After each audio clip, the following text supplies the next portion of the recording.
6 na araw bago dumating ang pista ng paglampas ng anghel, pumunta si Jesus sa Betania, kung saan nakatira si Lazarus na muli niyang binuhay. Kaya naghanda sila roon ng hapunan para kay Jesus. Si Lazarus ay isa sa kasalo ni Jesus sa pagkain. Si Marta ang nagsilbi sa kanila. Kumuha si Maria ng kalahating litro ng purong pabango na gawa sa halamang nardo na mamahaling pabango. Ibinuhos niya ito sa paa ni Jesus at pinunasan ng kanyang buhok. At humalimuyak ang pabango sa buong bahay.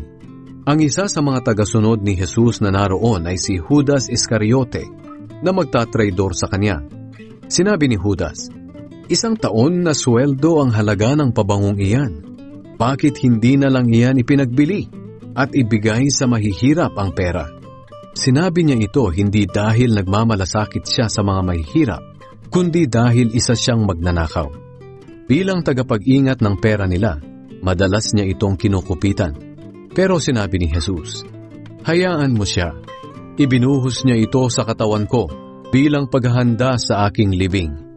Lagi niyong makakasama ang mga mahihirap, pero ako'y hindi niyo laging makakasama."